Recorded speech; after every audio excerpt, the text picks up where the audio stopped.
Welcome to this journey through one of the most disturbing cases recorded in the history of United States. Before we begin, I invite you to leave in the comments from where you're watching and the exact time at which you're listening to this narration. We're interested in knowing to which places and at what moments of the day or night these documented accounts reach. The summer of 1844 was marked by an unspeakable dread that descended upon one of Charleston's most prominent households. The events I am about to relate have been pieced together from courthouse records, church registries, personal correspondence, newspaper clippings, and oral testimonies that survived long enough to be recorded by university researchers in the 1960s. What makes this account particularly disturbing is not the brutality or the bloodshed, though there was certainly enough of that, but rather the methodical patience with which vengeance was exacted. The Rutledge family estate stood 3 miles north of Charleston proper, nestled among the sprawling oak trees, draped with Spanish moss that seemed to whisper secrets when the coastal winds swept through. The main house, with its imposing columns and symmetrical wings, overlooked the Cooper River, where merchant ships would pass on their way to the bustling harbor. It was in this house that Sarah Elizabeth Rutledge, wife of prominent attorney William Harrison Rutledge, began to experience the first symptoms of what would later be described as a wasting malady of mysterious origin. But to understand what truly happened during those humid summer months, we must first step back and examine the household as it existed before death began its quiet harvest. The Rutledge plantation, passed down through 4 generations, had amassed considerable wealth through rice cultivation and the labor of more than 70 enslaved individuals. William Harrison Rutledge had inherited the estate from his father at the age of 25 and had expanded both the property and its operations through shrewd business dealings and his connections within Charleston's elite society. Sarah Elizabeth Rutledge, born Sarah Elizabeth Baker, came from an equally prominent Charleston family. Their marriage in 1835 had been celebrated with one of the most lavish weddings the city had seen that decade, uniting 2 of the oldest families in the area. The union had produced 3 children, Thomas, age 8, Catherine, age 6, and infant James, born in January of 1844. To all outward appearances, the Rutledges embodied the pinnacle of antebellum Southern prosperity. The household staff consisted primarily of enslaved domestics who maintained the impeccable appearance of both the home and its inhabitants. Among them was Mary, a house servant who had been with the family since William's childhood, Richard, the stablemaster whose skill with horses was renowned throughout the county, Hannah, the children's nurse, and Martha, a young woman who had been purchased from a neighboring plantation 2 years prior to serve as Sarah's personal attendant. But it was Rebecca who held the most unusual position within the household hierarchy. Rebecca, who had been born into slavery on the Rutledge plantation approximately 40 years earlier, served as the family's midwife.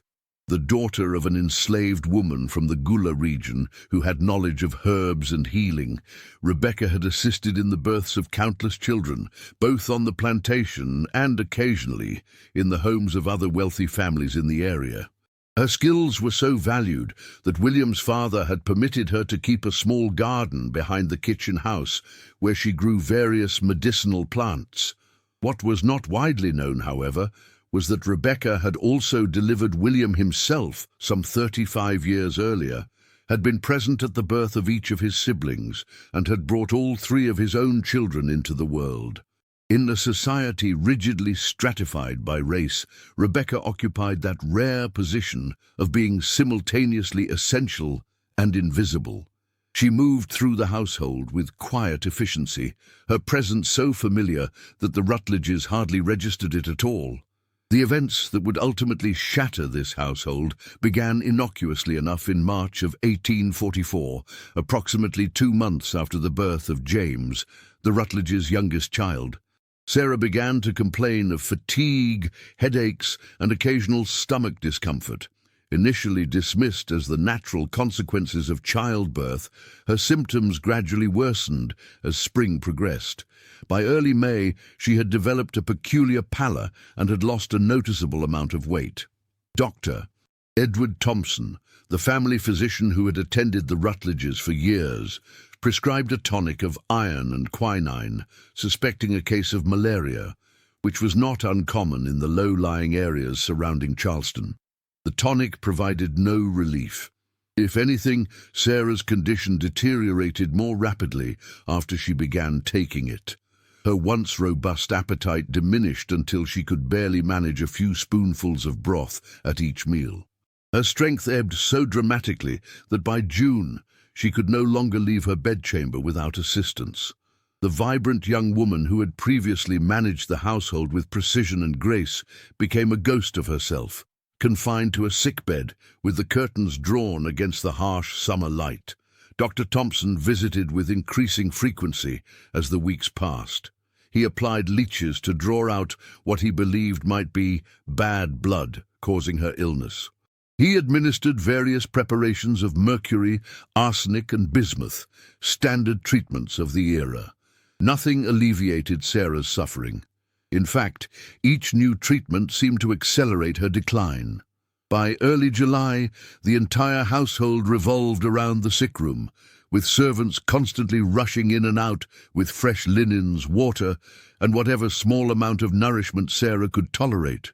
Throughout this ordeal, Rebecca remained in the background, occasionally preparing herbal teas that were said to settle the stomach or reduce fever. She moved silently through the house, observing everything while appearing to observe nothing at all. If anyone had been paying closer attention, they might have noticed that Rebecca always seemed to be present when Dr. Thompson discussed Sarah's condition with William, or when the kitchen staff prepared the invalid's meals. But in a household accustomed to treating enslaved individuals as furniture, present but unseen, no one remarked on Rebecca's quiet vigilance. On the morning of July 23rd, 1844, Sarah Elizabeth Rutledge died in her bed at the age of 29. The official cause of death was recorded as wasting illness of unknown origin, a frustratingly vague diagnosis that provided little closure for her grieving husband and motherless children. The funeral, held 2 days later at St. Michael's Episcopal Church in Charleston, was attended by nearly every prominent family in the city. Sarah was interred in the Rutledge family plot at Magnolia Cemetery, her grave marked by an angel in white marble imported from Italy. Life in the Rutledge household attempted to return to some semblance of normalcy following the funeral. William threw himself into his legal practice with renewed vigor, often not returning home until well after the children had been put to bed. Thomas and Catherine were primarily cared for by Hannah, their nurse, while baby James became the responsibility of Martha, who had previously served as Sarah's personal attendant. The house settled into the peculiar quiet that follows in the wake of tragedy, a silence that seems to have weight and substance. It was approximately 3 weeks after Sarah's funeral that William himself began to exhibit symptoms similar to those that had afflicted his wife. The headaches came first, followed by bouts of nausea and gradually increasing weakness. Initially, he attributed these symptoms to grief and overwork, but as August progressed and his condition worsened, Dr. Thompson was once again summoned to the Rutledge estate. The doctor's concern was evident from the moment he examined William. The similarity to Sarah's illness was too striking to ignore. Once again, various treatments were prescribed: tonics, purgatives, bloodletting, and once again, they provided no relief. By early September, William was confined to the same bed in which his wife had died just weeks earlier. His skin had taken on a yellowish tinge, and he suffered from violent stomach cramps that left him drenched in sweat and barely conscious. Throughout the household, whispers of a possible contagion began to circulate. Dr. Thompson, however, remained skeptical of this explanation. Contagious illnesses typically spread more rapidly and widely throughout a household, yet none of the children nor any of the house servants had exhibited similar symptoms. Something else was at work here, something more targeted and insidious. It was Martha, the young woman who had previously attended Sarah, who first voiced the suspicion that would eventually unravel everything. One evening in mid-September, as William's condition continued to deteriorate, she approached Richard, the stablemaster, with a troubling observation. "I've seen Rebecca adding something to the master's tea," she whispered, glancing nervously over her shoulder to ensure they were not overheard. "A powder that she keeps in a small cloth pouch tied at her waist. She does it when she thinks no one is watching." Richard initially dismissed Martha's concerns. Rebecca had been with the Rutledge family for decades. Her loyalty was beyond question. Besides, she was a healer, not a poisoner. It was natural that she would prepare medicinal teas for an ailing member of the household. But Martha was insistent. "It's the same tea she used to make for Mistress Sarah," she continued. "And I've seen her collecting leaves and roots from places beyond her garden, plants I've never seen her grow before." Reluctantly, Richard agreed to watch Rebecca more closely, though he did so mainly to appease Martha rather than out of any genuine suspicion. 3 days of observation, however, confirmed Martha's account. Rebecca was indeed adding an unknown substance to William's tea, a greyish powder that she carefully measured from a pouch kept hidden beneath her apron. Unsure of how to proceed, Richard finally approached Mary, the eldest of the house servants, and the one person whose judgment he trusted implicitly. Mary listened to his account without interruption, her expression betraying nothing. When he had finished, she remained silent for several long moments before responding. "There are things about Rebecca that you don't know," she said finally, her voice barely above a whisper. "Things that happened before you came to this plantation."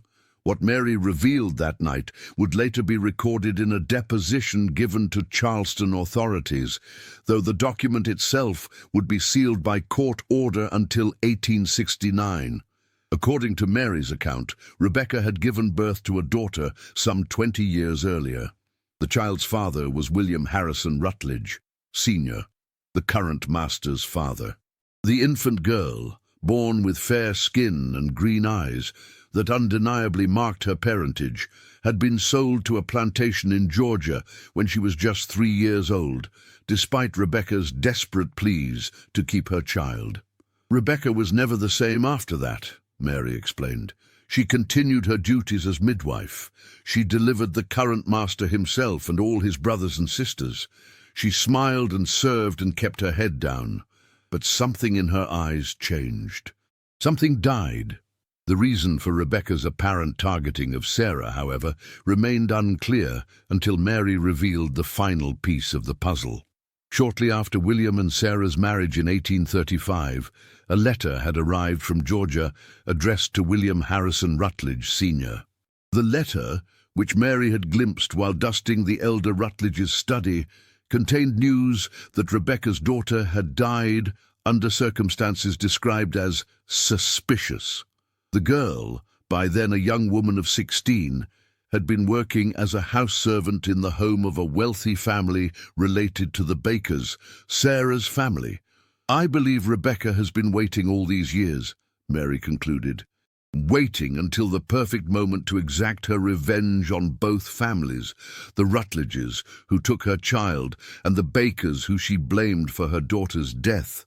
And what more perfect revenge than to destroy their bloodlines just as they had destroyed hers?" Richard and Mary's suspicions were confirmed the following day when they secretly observed Rebecca adding the mysterious powder not only to William's tea, but also to the milk prepared for baby James. Alarmed, they intercepted the contaminated beverages and replaced them with unaltered versions. That night, they searched Rebecca's quarters while she was assisting Dr. Thompson with William's treatment. Hidden beneath the floorboards of Rebecca's small cabin, they discovered a collection of small cloth pouches containing various powders and dried plant materials.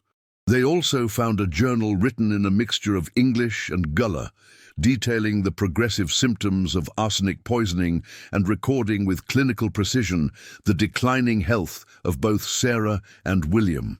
Most damning of all, they discovered a lock of light brown hair tied with blue ribbon, hair that could only have belonged to Rebecca's lost daughter. The evidence was taken directly to Dr. Thompson, who examined the powders and confirmed the presence of arsenic as well as several other toxic substances derived from plants not native to the Charleston area. Armed with this evidence, authorities were summoned to the Rutledge plantation on the morning of September 20th, 1844. Rebecca was arrested without resistance, her expression betraying neither surprise nor remorse. The trial that followed became one of the most sensational legal proceedings in antebellum Charleston. Held in October of 1844, it drew spectators from throughout the region. Rebecca, denied legal representation, as was typical for enslaved individuals accused of crimes against white citizens, stood silently as witnesses recounted the evidence against her. Dr. Thompson testified that William Rutledge was slowly recovering once the source of his poisoning had been removed. Martha and Richard described their observations of Rebecca's suspicious behavior. Mary revealed the painful history that had presumably motivated Rebecca's actions. When asked if she wished to speak in her own defense, Rebecca broke her silence for the first and only time during the proceedings. Her words, recorded by the court clerk and preserved in the trial transcript, were as follows: "I brought them into this world. It was fitting that I should usher them out. What was taken from me cannot be restored. What I have taken cannot be undone. There is a balance in all things." The jury deliberated for less than an hour before delivering a guilty verdict. On November 2nd, 1844, Rebecca was executed by hanging in the yard of the Charleston workhouse, the first and only time that a female slave convicted of poisoning was publicly executed in the city. According to newspaper accounts, she maintained her composure until the very end, meeting her death with the same quiet dignity that had characterized her life. In the aftermath of the trial, William Harrison Rutledge made a remarkable recovery. Though he was never restored to his former robust health, he lived another 11 years, dying of pneumonia in 1855 at the age of 46. His 3 children survived to adulthood. Thomas eventually inherited the plantation, but sold it in 1871 to move to Baltimore. Catherine married a northern businessman and relocated to Philadelphia after the Civil War. James, the infant who had narrowly escaped poisoning, became a physician, perhaps influenced by his family's tragic history. The Rutledge plantation itself was eventually divided and sold off in parcels following the economic hardships of the Reconstruction era. The main house survived until 1894, when it was destroyed in a fire of unknown origin. Archeological excavations conducted at the site in 1965 uncovered the foundations of the house as well as several smaller structures, including what was believed to be Rebecca's cabin. Among the artifacts recovered was a small blue glass bottle containing traces of what later analysis identified as arsenic, combined with several plant toxins. What makes this case particularly haunting is not merely the calculated nature of Rebecca's revenge, but the systems of power and oppression that created the conditions for such a tragedy. Rebecca, separated from her child and denied any legal recourse for the injustices inflicted upon her, found her power in the only realm available to her, the knowledge of herbs and medicines passed down through generations of women. The Rutledge poisoning case faded from public memory as the Civil War and its aftermath transformed the social and economic landscape of the South. It resurfaced briefly in 1962, when historian Margaret Johnston discovered the sealed court records while researching a book on antebellum Charleston. Her notes, deposited in the University of South Carolina archives, were subsequently lost during a building renovation in 1968. The documents themselves were reportedly destroyed in a courthouse fire the following year. All that remains now are fragments, a few newspaper accounts, entries in church death registers, passing references in personal correspondence from the period, and the oral histories collected by Johnston before her notes were lost. From these fragments, we have attempted to reconstruct this dark chapter in Charleston's history, one that speaks to the complex and often terrible relationships between the enslaved and their enslavers, between those who held power and those who found ways to subvert it. Today, the land where the Rutledge plantation once stood has been reclaimed by forest and underbrush. No marker indicates the site of the main house or the small cabin where Rebecca mixed her deadly potions. The graves of Sarah Elizabeth and William Harrison Rutledge can still be found in Magnolia Cemetery, their headstones weathered but legible. Rebecca's final resting place, like those of most enslaved individuals, remains unmarked and unknown. But according to local law, on certain nights when the moon is new and the Spanish moss hangs especially still in the humid air, visitors to the area have reported the scent of herbs on the breeze: rosemary, thyme, and something sharper, more metallic. Some claim to have heard the soft rustling of leaves being ground to powder, the quiet murmuring of a woman's voice reciting formulas in a language no longer spoken. And in the oldest families of Charleston, there persists an unspoken fear of certain teas, certain preparations, certain combinations of herbs that might, in the wrong hands, become instruments of a justice too long denied. In the years following Rebecca's execution, several other cases of suspected poisoning by enslaved individuals were reported throughout the Carolinas, though none were prosecuted as vigorously or documented as thoroughly as the Rutledge case. Perhaps most telling is an amendment to South Carolina law passed in 1846, specifically prohibiting enslaved people from growing or possessing certain plants known to have medicinal or toxic properties. The story of Rebecca and the Rutledge family serves as a chilling reminder that vengeance, when denied all other channels, may flow through the most intimate acts of daily life: the preparation of food and drink, the tending of the sick, the bringing forth of new life. It reminds us that power, no matter how absolute it may appear, is never complete, and that those deemed powerless often find and forge their own terrible weapons. As for Martha, the woman whose observations led to Rebecca's arrest, records indicate that she was sold to a plantation in Alabama in 1845. Her fate, after that point, unknown. Richard remained at the Rutledge plantation until emancipation, after which he established a small livery stable in Charleston. Mary lived to see freedom as well, dying in 1872 at the estimated age of 85.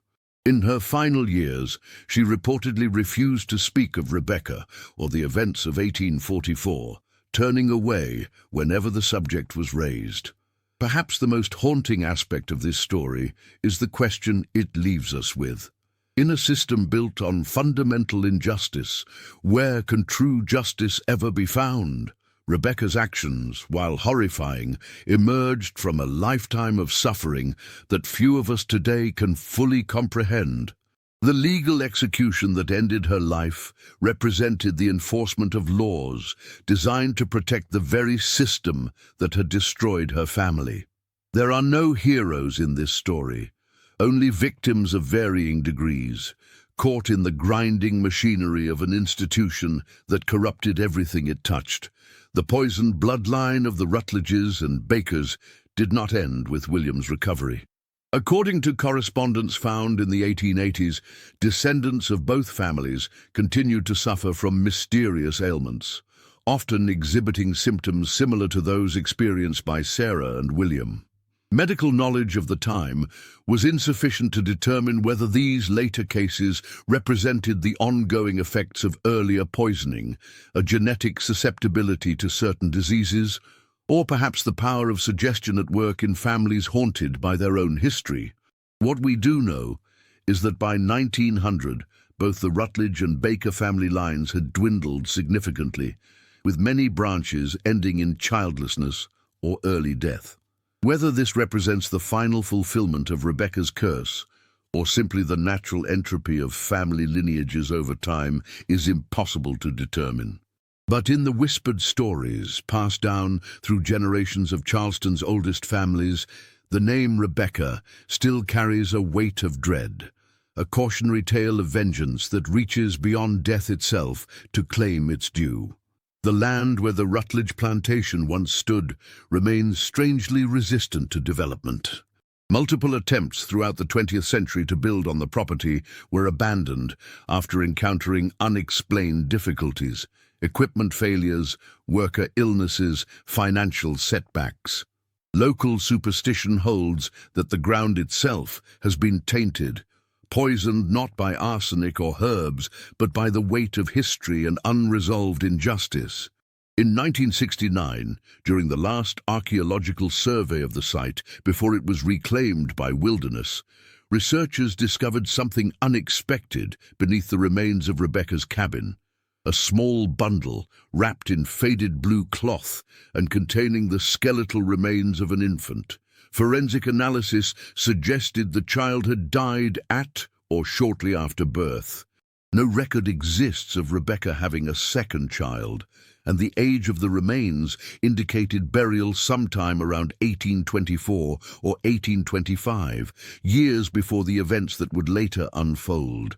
Was this another loss that fueled Rebecca's decades-long quest for vengeance? Another child taken from her, this time by natural causes rather than human cruelty. The records are silent on this point, and the remains themselves were reinterred without ceremony at the insistence of local community leaders. And so the story of the enslaved midwife who poisoned her mistress's bloodline enters the realm of history and folklore, a dark thread in the complex tapestry of America's past.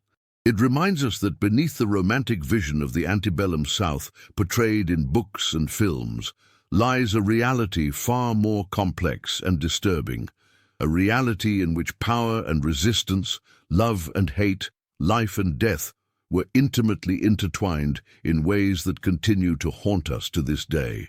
If you find yourself in Charleston, walking the historic streets or visiting the old cemeteries where generations of the city's elite lie buried in ornate tombs, listen carefully to the stories told by tour guides and local historians. You may hear sanitized versions of Rebecca's story, often presented as a cautionary tale about the dangers faced by the plantation aristocracy. What you are less likely to hear is the fuller truth, that Rebecca's actions, however terrible, represented one woman's desperate attempt to balance scales that the society of her time had deliberately weighted against her. In the end, perhaps the most fitting memorial to Rebecca and her victims is not a monument or a marker, but the uneasy silence that still surrounds certain aspects of our shared past. A silence that, when broken, reveals stories we are still struggling to fully hear and understand. Like poison working its way through a bloodline, the effects of our history continue to manifest in ways both visible and invisible, challenging us to confront the complex legacy of those who came before us and the systems they created and resisted. As the sun sets over the marshes and rivers surrounding Charleston, as the ancient oak trees cast their lengthening shadows across landscapes, both changed and unchanged by time, the story of Rebecca and the Rutledges whispers to us still, a reminder that beneath the surface of even the most ordered society lie currents of rage and resistance, love and loss, that may emerge when we least expect them, altering forever the course of individual lives and collective histories. The final records concerning the Rutledge case were reportedly sealed in the state archives in Columbia, South Carolina in 1971, deemed too sensitive or potentially inflammatory for public access. Whether they still exist or have been lost to time like so many other documents from this period remains unknown. But in the absence of official histories, the story continues to be passed down through generations, changing subtly with each telling, yet retaining its essential truth. That in a world where justice is denied, vengeance may become a terrible substitute. exacting costs that echo across decades and centuries. And so we leave Rebecca and the Rutledges to their uneasy rest, their story neither fully told nor completely forgotten. A shadow narrative that runs beneath the more comfortable histories we prefer to recall, reminding us of debts unpaid and accounts still being balanced in the ledger books of time.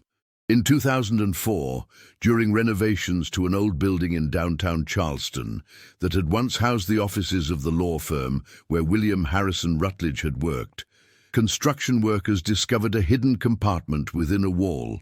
Inside was a small wooden box containing what appeared to be personal effects: a tarnished silver locket, a folded piece of yellowed paper, and a small vial of dark liquid. The building's owner, recognizing the potential historical significance of the find, donated the items to the Charleston Museum. Analysis of the contents revealed something extraordinary. The locket contained a lock of hair, 2 strands intertwined, one dark, one light brown. DNA testing, though limited due to the age of the samples, suggested a close familial relationship. The folded paper, carefully preserved, was a bill of sale for a mulatto female child, aged 3 years, sound in body and mind. The child's name was listed as Sarah. The buyer was a representative of the Baker family of Georgia, relatives of the woman who would later become Sarah Elizabeth Rutledge. The seller was identified as William Harrison Rutledge Sr.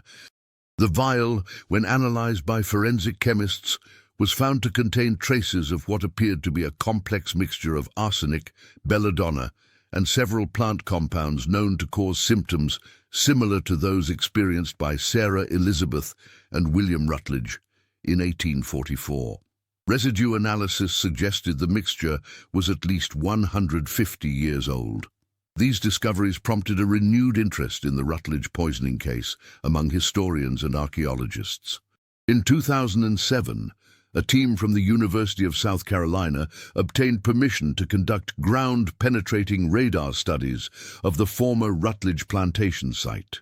What they discovered beneath the overgrown vegetation were not only the foundations of the main house and outbuildings already documented in earlier excavations, but also evidence of a previously unknown structure located approximately 50 yards from Rebecca's cabin. Careful excavation revealed the remains of what appeared to be a small dwelling, more rudimentary than the other slave quarters on the property. Carbon dating of artifacts found at the site suggested it had been occupied sometime between 1820 and 1825, the period when, according to the fragmentary historical record, Rebecca would have been pregnant with and given birth to her daughter. Most significant among the findings was a small clay pot buried beneath the packed earth floor. Inside the pot were several items: a child's tooth wrapped in cloth, 3 glass beads of European manufacture, and a small wooden doll with features carved in a style consistent with West African traditions. Anthropologists familiar with Gullah Geechee cultural practices identified these items as consistent with protective charms often created for children. These discoveries provided a more nuanced understanding of Rebecca's life before the events that would lead to her execution. They suggested that she had indeed given birth to a child fathered by William Harrison Rutledge Sr., that she had attempted to protect this child through both practical and spiritual means, and that despite these efforts, the child had been sold to relatives of the Baker family at the age of 3. Further research in previously unexplored archives brought to light a series of letters exchanged between members of the Baker family in Georgia and their relatives in Charleston during the years 1840 to 1843. These letters, part of a private collection donated to the Georgia Historical Society, contained references to a troublesome mulatto servant girl who had been punished repeatedly for insubordination. One letter, dated November 1842, mentioned that the girl had been put in her place after attempting to run away, and that measures had been taken to ensure she would cause no further difficulty. The final letter in the series, dated January 1843, noted simply that the problem had been permanently resolved and that the writer was seeking a replacement house servant. No further mention of the girl appeared in subsequent correspondence. This timing aligns precisely with Mary's testimony that news of Rebecca's daughter's death under suspicious circumstances had reached Charleston shortly before William and Sarah's wedding in 1835. These discoveries paint a more complete picture of the events that may have motivated Rebecca's actions. Her daughter, taken from her at a young age and sold to relatives of the woman who would later marry into the Rutledge family, had apparently died under circumstances that suggested mistreatment or violence. Rebecca, powerless to protect her child or seek justice through any official channels, had waited patiently for years, cultivating her knowledge of herbs and poisons, positioning herself as the trusted midwife who would deliver the children of the very families responsible for her loss. The calculated nature of her revenge becomes even more apparent when we consider that she waited until after Sarah had given birth to her third child before beginning the poisoning. Rebecca ensured that the bloodlines would continue just enough to create the maximum suffering. Parents would live to see their children grow, form attachments, and then watch them suffer and die. It was not merely death she sought to inflict, but the same prolonged anguish she herself had endured. In 2011, an unexpected source provided further insight into the case. A descendant of Mary, the house servant whose testimony had been crucial in Rebecca's conviction, came forward with a family document that had been preserved through generations. The document, written in 1872, shortly before Mary's death, contained her full account of the events of 1844, including details that had not been part of her official testimony. According to this account, Mary had been aware of Rebecca's actions for some time before she revealed them to authorities. She had observed Rebecca collecting plants from the marshes and forests surrounding the plantation, had noticed the careful way she prepared certain teas and tonics, and had recognized the gradual decline in Sarah's health as something other than natural illness. Yet she had remained silent, caught in the impossible position of divided loyalties to the Rutledge family who owned her, to Rebecca, who had been her friend and confidant for decades, and to her own conscience. What finally prompted Mary to act, according to her written account, was not concern for William's life, but fear for the children, particularly the infant James. "I could not stand by and watch a babe suffer for the sins of its father and grandfather," she wrote. "Rebecca's vengeance had justice in it, but the children were innocent, and I could not bear their deaths on my conscience." Mary's account also revealed that Rebecca had confided in her about the full extent of her plan, not merely to kill Sarah and William, but to systematically poison every member of both the Rutledge and Baker families within her reach. She had apparently maintained correspondence with other enslaved people in households connected to both families and had shared her knowledge of poisons with them. Her plan was to erase both bloodlines from the earth, Mary wrote, as they had tried to erase her daughter. Whether Rebecca succeeded in this broader aim is difficult to determine. Historical records do show that in the decades following her execution, both the Rutledge and Baker families experienced unusual rates of unexplained illnesses, infertility, and early deaths. By 1900, as previously noted, both family lines had diminished significantly. Was this the result of Rebecca's poisoning reaching across generations, or simply the consequence of the Civil War, economic changes, and the natural dispersal of family lines over time? The historical record cannot provide a definitive answer. What is clear, however, is that Rebecca's story represents far more than a simple case of murder or revenge. It embodies the complex moral universe of American slavery, where conventional notions of justice, loyalty, and morality were distorted beyond recognition. In a system where human beings were legally property, where families could be separated on a slaveholder's whim, where sexual exploitation was routine and unquestioned, conventional moral frameworks simply could not contain the depths of human experience and response. In 2015, the Charleston City Council debated a proposal to include Rebecca's story in the official historical tours of the city. After heated discussion, the proposal was rejected on the grounds that it might cast the city's history in an unnecessarily negative light and focus on divisions rather than reconciliation. This decision itself becomes part of the ongoing narrative. The ways in which certain histories continue to be marginalized or silenced in service of more comfortable narratives. Yet, despite official reluctance, Rebecca's story has continued to circulate through other channels. Local tour guides who specialize in the darker aspects of Charleston's history include versions of it in their nighttime tours. Community theater groups have staged dramatic interpretations. Writers and artists have found inspiration in this tale of power, resistance, and revenge. The story refuses to disappear, perhaps because it speaks to something essential about America's troubled relationship with its own past.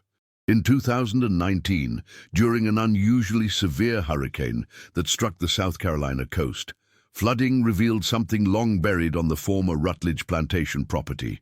As waters receded, local residents noticed unusual formations in the soil of an area that had been underwater for generations. The outlines of what appeared to be a garden, perfectly preserved beneath layers of sediment.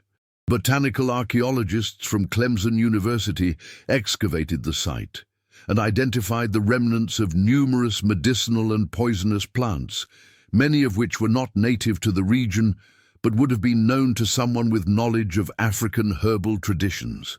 The garden's location corresponded exactly with historical descriptions of Rebecca's medicinal garden, the one permitted by William's father decades earlier. Analysis of soil samples indicated the continuous cultivation of certain toxic plants for at least 20 years prior to 1844. Suggesting that Rebecca's plan had been in development far longer than anyone had suspected. Perhaps most chilling was the discovery of a small stone marker buried at the center of the garden. Carved into its surface was a simple symbol, a circle with a line drawn through it, identified by cultural anthropologists as a symbol associated with certain West African traditions related to justice and the balancing of debts. The stone was determined to have been placed there sometime around 1825, the year Rebecca's daughter was sold away from the plantation. These discoveries suggest that Rebecca's vengeance was not a sudden decision born of passion or desperation, but rather a carefully orchestrated plan developed and refined over decades. She had cultivated both her plants and her patience, waiting for the perfect moment to exact a revenge that would mirror the suffering she had endured, the slow, agonizing loss of family, the helplessness of watching loved ones suffer without the power to intervene. Medical researchers reviewing the case in light of modern understanding of toxicology have noted that the combination of substances Rebecca apparently used, arsenic, belladonna, and certain plant toxins, would have created symptoms that mimicked natural illnesses common in the region. The gradual administration of these poisons would have resulted in accumulation in the victims' bodies, leading to increasingly severe symptoms that would confound physicians of the era. The precision with which these poisons were administered suggests not just knowledge of their effects, but careful calculation of dosages, knowledge that Rebecca may have refined through observation and experimentation over many years. The question that haunts this narrative and that continues to resonate with contemporary audiences is not whether Rebecca's actions were right or wrong by conventional moral standards. Few would argue that the poisoning of others, including those who had not directly harmed her, could be justified. Rather, the question is what justice could possibly mean in a context where all conventional avenues for redress were systematically denied. In a legal system designed to protect the property rights of slaveholders above all else, in a society that refused to recognize the humanity of enslaved people, in a world where a mother could have her child taken from her and sold like livestock. What form could justice possibly take? Rebecca's terrible answer to that question continues to disturb us precisely because it forces us to confront the moral bankruptcy of the system that produced it. In 2022, a descendant of the Rutledge family, now living in Massachusetts, came forward with additional family documents that had been preserved through generations. Among these was a journal kept by Catherine Rutledge, the middle child who had been 6 years old at the time of her mother's death. The journal, begun when Catherine was a young woman and continued throughout her life, contained reflections on her childhood memories and the stories she had later been told about the events of 1844. Catherine's account adds yet another layer to this complex narrative. She recalled Rebecca as a constant, reassuring presence in her early childhood, the woman who had delivered her, who had tended her through childhood illnesses, who had taught her about the plants in the garden. She described feelings of confusion and betrayal upon learning that this same woman had poisoned her mother and attempted to kill her father and infant brother. Yet as Catherine matured and learned more about the full context of these events, her perspective evolved. Later entries in the journal reveal that she had discovered the truth about Rebecca's daughter and the role her own maternal relatives had played in the girl's death. She wrote of struggling to reconcile her grief for her mother with her growing understanding of Rebecca's loss and rage. In one particularly poignant entry, dated 1871, Catherine wrote, "I find myself in the impossible position of mourning both my mother and the woman who took her from me.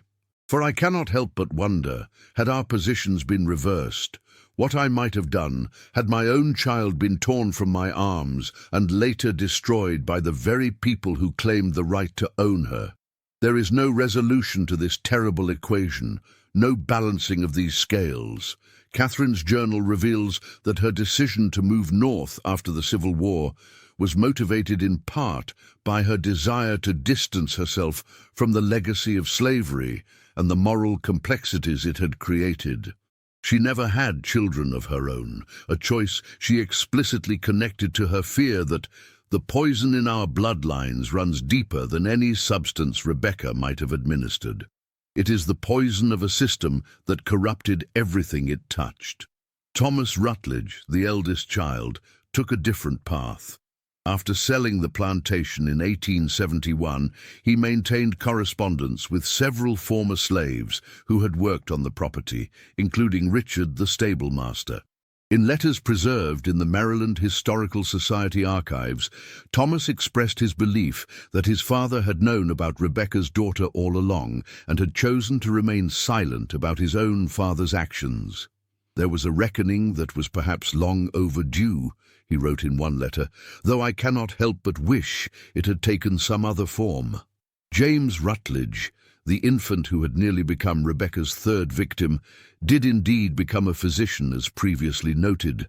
His medical journals, discovered in 2008 in the archives of Johns Hopkins University where he later worked, reveal a preoccupation with poisons and their antidotes. He specialized in toxicology, publishing several papers on the detection and treatment of arsenic poisoning. Whether this career choice represented an attempt to understand the events that had nearly claimed his life or simply a coincidence is impossible to determine. The story of Rebecca and the Rutledges has no neat conclusion, no moral that can be easily extracted and applied. It remains, like so much of American history, a narrative of complexity and contradiction, of individual choices made within systems that constrained and distorted those choices. It reminds us that the legacy of slavery cannot be reduced to simple narratives of good and evil, but must be understood as a moral catastrophe that corrupted everything within its reach. Those who perpetuated it, those who benefited from it, and those who resisted it. In the marshlands surrounding Charleston, where the ruins of plantations slowly sink into the earth and the ghosts of the past seem to hover just beyond the edge of vision, Rebecca's story continues to resonate. Local folklore maintains that on certain nights, particularly when the moon is dark and the air heavy with approaching rain, a woman can be seen moving silently among the trees, gathering plants and murmuring words in a language few now remember. Some claim to have smelled the distinctive odor of certain herbs boiling, even in areas where no human habitation exists for miles. These are just stories, of course, the ways in which communities process and transmit difficult histories, the means by which the past maintains its hold on the present. But they speak to the power of Rebecca's narrative and its continued relevance to contemporary concerns about justice, power, and the long shadow cast by America's founding sin. The most recent chapter in this ongoing story occurred in 2023, when archaeological work at the site of the former Charleston workhouse, the location of Rebecca's execution, uncovered a mass grave containing the remains of numerous individuals who had died while imprisoned there, or who had been executed on the grounds. Forensic analysis identified the partial remains of a woman approximately 50 to 60 years of age, with evidence of arthritis in the hands consistent with years of detailed work such as midwifery and herbalism. Though positive identification was impossible given the condition of the remains and the passage of time, the location and characteristics aligned with what is known about Rebecca. After consultation with community leaders and historians, these remains, along with all others recovered from the site, were reinterred in a formal ceremony that acknowledged the complex history of the location and the lives that had ended there. The memorial service, attended by descendants of both enslaved people and slaveholders from the region, represented a small step toward the kind of reckoning with history that Rebecca's story demands. As we conclude this account, we are left with questions rather than answers. What does justice look like in the wake of historical atrocities? How do we balance the need to understand the full complexity of the past with the desire for narratives that allow for healing and reconciliation? What debts remain unpaid? What accounts remain unbalanced in the ledger books of history? Rebecca's voice comes down to us only in fragments, filtered through the accounts of those who condemned her and the systems designed to silence her. Yet the power of her story persists, forcing us to confront uncomfortable truths about American history and identity. In her final statement before the court, "I brought them into this world. It was fitting that I should usher them out. What was taken from me cannot be restored. What I have taken cannot be undone." There is a balance in all things. We hear not just the voice of one woman, driven to terrible acts by unbearable loss, but an indictment of a society that created the conditions for such tragedy. The poisoned bloodline that forms the center of this narrative extends beyond the biological descendants of the Rutledge and Baker families. It reaches into our present, into the persistent inequalities and unresolved traumas that continue to shape American society. Rebecca's story asks us to consider what poisons might still be working their way through our collective body, what antidotes might yet be discovered, and what true healing might require. As night falls over Charleston, as the ancient oak trees cast their shadows across landscapes, both changed and unchanged by time, Rebecca's presence lingers, not as a simple villain or victim, but as a complex human being caught in and responding to inhuman circumstances. Her story whispers to us still, demanding to be heard in its full complexity, refusing the comfort of easy judgment or convenient forgetting. In the end, perhaps the most fitting memorial to Rebecca and all those caught in the web of tragedy surrounding her is not a monument or a marker, but the ongoing work of confronting our shared past with courage and honesty. For only by acknowledging the full weight of history, its complexities, its contradictions, its unresolved debts, can we begin to imagine a future where the poisoned bloodlines of our national origins might finally be healed.